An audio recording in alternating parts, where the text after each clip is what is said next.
welcome to Flory Models Kit Review Time. Today we've got something for the Battlestar Galactica fans. We've actually got a pair of Colonail Vipers. So what we got here is the Mark 1 and the Mark 2, both by Moebius.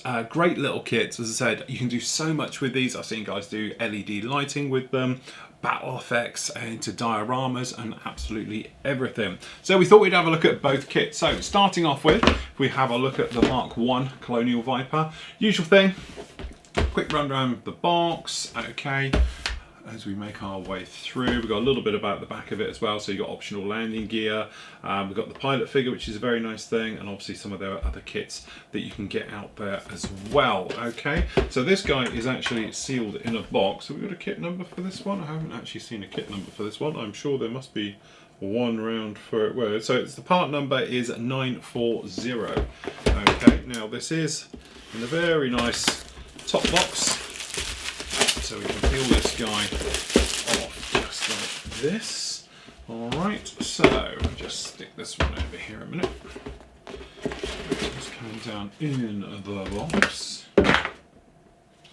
Okay, so Moebius, let's face it, some of their plastic can be extremely rough. Well, and by that I mean quite chunky, almost quite toy-like. But again, it's one of those things, you look past that and get into it. What this means is it's very, very robust, okay? So we've got some great bits and pieces down in here, but like all good kits, we're going to start with the instructions. Okay, so the instructions, we get a nice little booklet with this guy. So if we just open this up. So usual thing, we just drop that top camera just a little bit down. Okay, so it's in black and white, and say Moebius do tend to do this thing of talking you through it at the same time of actually showing you how it goes together. So it starts off with the pilot figure, usual thing, arms, legs and head going on like that. The cockpit itself isn't exactly over the top with detail, okay, so it's going to be very much a quick build to put that in. Okay, then it's got the two main fuselage parts going together, cockpit tub going in there, the landing gear bay and the nose being fitted in, okay. Then we're on to the actual engines themselves, so we've got three little fans to be put into the actual engine itself, alright. Then we've got the exhaust system being fitted onto that, and then we've actually got the main engine parts themselves as you go through. So it's like a three-part fit, so you've got two halves going together, then the underside comes up, and then that entire section is going to bolt together, okay? So you've actually got the engine nozzles, the engines and the intakes with those intake fans being put on, okay? So that gives you the sort of back end of the Viper, if you like. Okay, the small little wings going down on there, then obviously we've got the laser cannons being fitted onto that one as well. Pretty straightforward as you might expect. Same on the other side, and then we've obviously got the top fin being put on there at the top. Then that entire rear section plugs into the actual main fuselage part as well. The gear or the sort of the wheels down in there, they're all going to fit in, and those go straight up in the bottom. Okay, so very straightforward. Or you have got the option down here, if you wanted to, you can do it gear up, and we've got those gear doors which are going to close that up. Usual thing then, pilot figure goes in, then you actually got the actual canopy system itself, which is going to go in, and then I do believe sort of slots in, okay? And then we get a beautiful little stand with it as well. Colour into markings and decal placement, obviously on some little black and white photos down in there, okay, and some look around pictures like that. Again, the great thing with Moebius, let's face it, is it doesn't flap around too much with the actual build of it. There's no super detailing in there. As modelers, what these do give you is a situation where you can then go as far or as little as you like. You could just build it straight out of the box, paint and weather, job's good, you got yourself a Viper. Or you can say to yourself, like a lot of our members have done recently, okay, I'm going to go to town with this one, I'm actually going to go through and we're going to actually put lightings into them, super detail it and everything else like that. And we have seen some great pictures and things done recently. Beautiful little piece of artwork put in there, obviously one of the original artwork pieces as well from Galactica. Dreams and Visions of the Press, so obviously a little bit of thing there as well. You can buy some more of them if you wanted to, but to celebrate the actual anniversary we do get a little piece of artwork in there, which is very nice. The decals themselves, as you can imagine, you could either paint these on or you know, a Decals paint, or you can use the decals. Pretty straightforward, just with the standard sort of Viper markings right the way over them, just like that. Okay, so into the kit. As I said, it's crude, it's chunky, some people would say it's poor, but at the end of the day, these things, with a little bit of work and a little bit of finesse and a little bit of dry fitting, always build up to be something very nice. So the first thing that jumps out at you is the sheer amount of flash and various parts that actually we've got on here. So don't be too disappointed though. You know, this is part of it. The panel lining is extremely heavy. It is a little bit chunky. But at the end of the day, it's one of those things where a little bit of time, preparation and things like that should bring you along. But as I said, I know a lot of this detail might seem quite boring, but don't forget, this is really how it was. These were made as, you know, actual props, okay, and everything else like that. So they're absolutely fantastically done. And then obviously we've got these other guys down in here. And then onto these parts. And the other thing to remember is, as films like Battlestar Galactica and then series, the TV series, everything came out, the actual guys making the films used the kits because it was easier to do than scratch build their own ones and then updated and modified and everything to them, which is a nice little story I heard once. Okay, so generally, as I said, looking past the flash and the bits and pieces, the cockpit as well isn't too bad at all. It's quite basic, but it's quite practical. And some of these parts, although big and chunky, it'll give you a nice solid feel to them. They all seem to be very nicely done. So, if we now look at bag 2. This is where more of the things go. Okay, so again, I'll get this apart. There we go. We got some great detail with the engines, as you can see, and the paneling and everything else. Pretty straightforward. The actual intakes don't look too bad at all with these little nozzles. The actual open front as well looks pretty good for a nice one-piece slip molding like that. And then this is the underside where obviously your gear would go through and all those areas just like that. Okay, and the normal thing with these kits, what you have to do is look at them and see if you can spot things from other models of how they were made up, because don't forget that's how the originals were done as well. So the actual wing sections for the main wings, as you can see, we've got I do believe this is the top side, but we've got some nice surface detail. Again, recessed panel lining is pretty good. It's deep and crispy, but it's not too bad at all. Okay, and then when you're looking on the other side, I think it's the bottom, no problem with those either. Again, the actual locating pins, they're big, they're chunky right the way through as they fit into these. But as long as you can get them in and pushed in tight, then you'll be absolutely fine. But again, because the kit is quite big and chunky, you can actually go through the motions then of like filling and sanding has to be as refined perhaps as you might have to do on a more delicate kit. Again, lovely detail around the back here for these engines. As you can see, some nice work going down in the back there and everything else. Looks like a gearbox thing down the back here. Okay, and all the rest of it, so that's all very nice. No problem. And then we've actually got the intakes. Beautifully done, very nicely done, big and chunky and everything. I think that's the thing with sci-fi as well. You want it to be big and chunky. It's how it is. It should be, you know, very sort of, you know, heavy duty. But as I said, generally very nice. These are actually your main gear doors. We have got loads of release agent on that. That's actually dripping in release agent, so you might want to give it a wash before you come right the way through. The other thing that's nice as well, if you noticed, all the parts are numbered.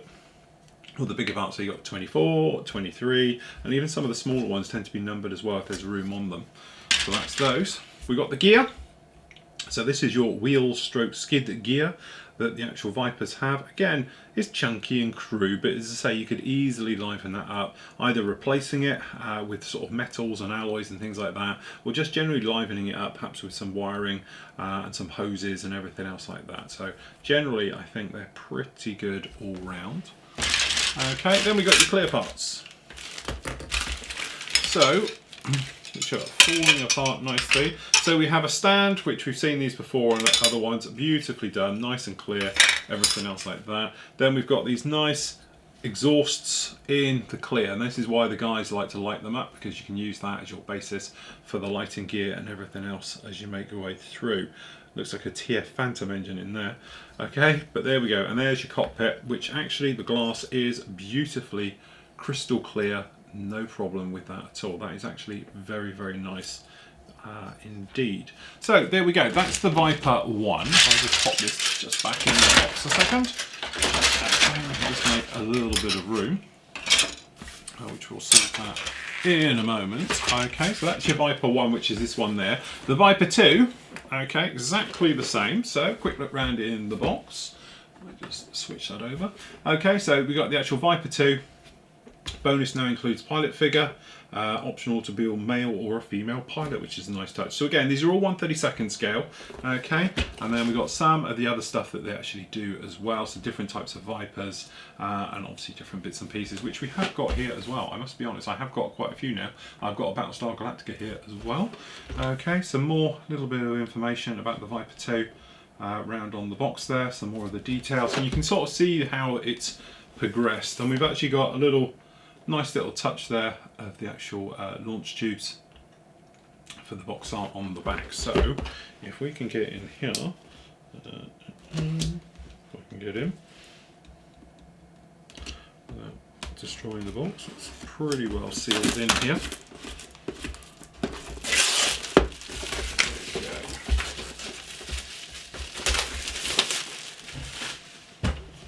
So in the box, guy out of the way, we can move this guy in here. So slightly different plastic, slightly different approach to this one. If we're probably honest, this is an older kit down here. This is a more modern kit, so we'll look at that in a moment. Which doesn't necessarily mean better. Okay, so we're just going to grab down in here. So, same thing again. We have slightly updated instructions just down in here, as we can see. Nice little bit about the actual Viper itself. And then if I remember right, this opens up a big way. So we've got all the details about it as we make our way through. Now the instructions themselves are more talking you through than sort of anything else down in here. So as you can see, beautiful done. Parts callouts actually showing you down here exactly how it is, all the bits and pieces, and showing you how it goes in with the gear, the actual landing gear on the other side. The cockpit, you can see, a lot more detailed than perhaps we saw in the previous Viper. Then we get our pilot figure, which we'll have a look at the moment, being fitted in. Okay, and then over here on the other side, we're literally working our way through. Similar type of layout. Base goes in, cockpit tub goes in, and then obviously that's being put in. Some nice pictures of the real thing as well to give you an idea exactly how it's going to be, and painting the actual parts as you go, and then putting those in. Then we've got the wings, or the winglets being fitted on there, and the tail straight on the top. Okay, straight the way over to the other side, and we're talking about building the engine section. As you can see, it's slightly different to what we just seen on the actual the Viper 1. Okay, putting those parts all in, getting those installed, rear engines going in, the actual landing gear all being fitted, cannons being fitted on, canopy being put in, and then obviously talking about the stand and the bases and everything else.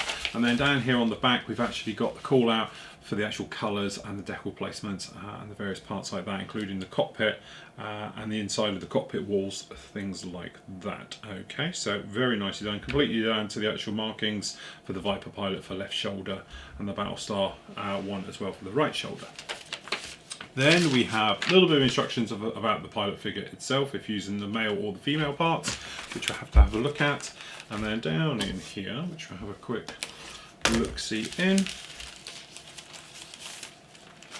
we can see, actually these are really, really nice. We've actually got some very nice decals down here, and again for painting. Okay, so if you, depending which way you're going to do it, you've got the decals there, or you've got them on here. So if you're going to paint all the red stripes in, you can use these parts. But these look really, really nice. I don't know who did these, but they are very nice indeed. Everything seems in register, beautifully done right the way through. So more than happy with those. Okay, so in the bags, similar type of thing with all the bags. Not the best, chunkiest moulding. Now, this is supposed to be a later version, so we're thinking more composite materials, things like that. Okay, so as you can see, we've actually got the fuselage halves, totally different detail down on these. Slightly different plastic, perhaps a little bit more thinner, bit more crispy, and everything else. You can see these very large locating ones, which is quite good because it will give you strength as it all goes together. But you can see nothing particularly going to jump out and shout at you. A little bit of flash running around the entire kit, but pretty easily cleaned up.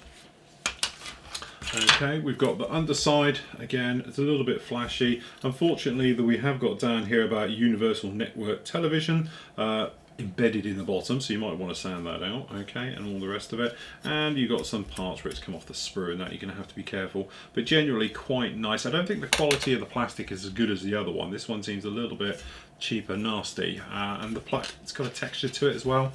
Very reminiscent of Itali's type of plastic.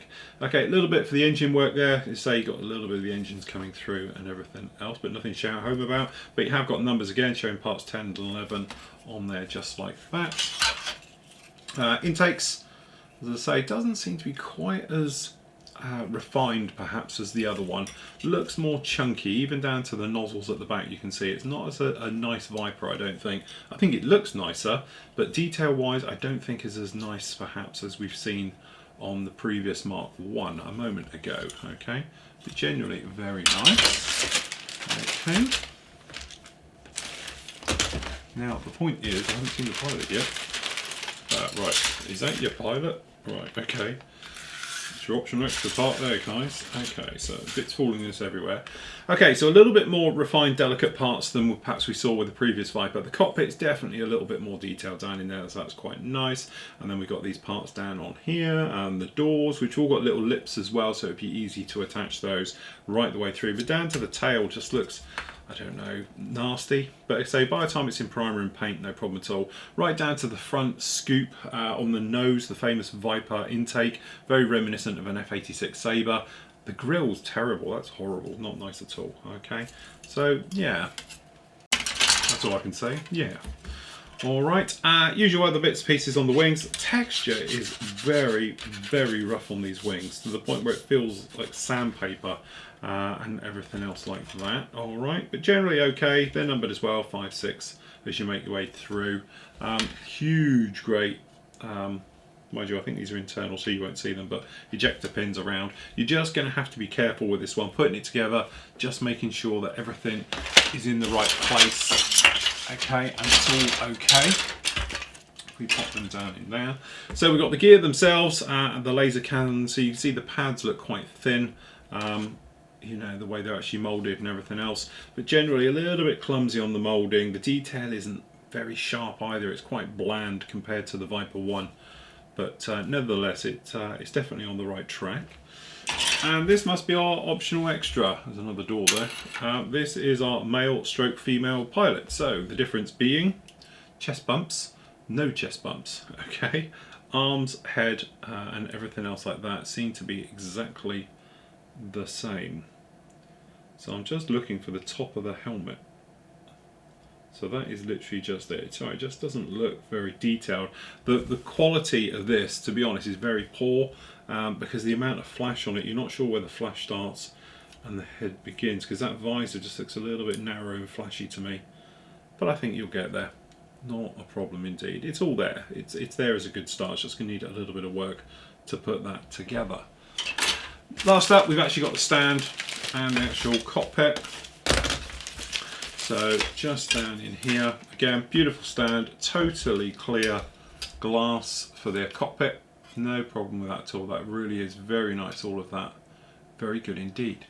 So there we go, that's your two choices. There is another one, there's the Mark, whatever it is, the very late one, the very sleek looking metal finished Viper as well that Moebius do as well. I have to say, I prefer the kit.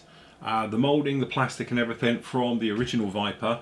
The Viper Mark II, to be honest, the plastic is, I don't know, it just feels horrible and cheap. The actual quality of the moulding isn't anywhere as good as the first Viper down here on the second one. And also the thing is, the details don't seem as crisp and as sharp and as nice perhaps as they do on the original Viper itself. So from that point of view, I'm just thinking you're going to have to put in a little bit more work here in the Viper 2 to bring it up to standard, if you like. That being said, with the Moebius kits we said before, if you're not a mass modeler perhaps, but you want to have one, you can buy these as pre-done, I think, if I remember rightly. You can do them as pre-builds, but it wouldn't take much to put them together. You're not going to need exceptional skills to put these together. But what you can do though is spend a lot of time painting, weathering and detailing if you want to. So if you would prefer that type of building to going through all those meticulous parts, putting them in, then definitely Moebius are the kits for you. So there we go, that's the Battlestar Galactica range of Colonial Vipers.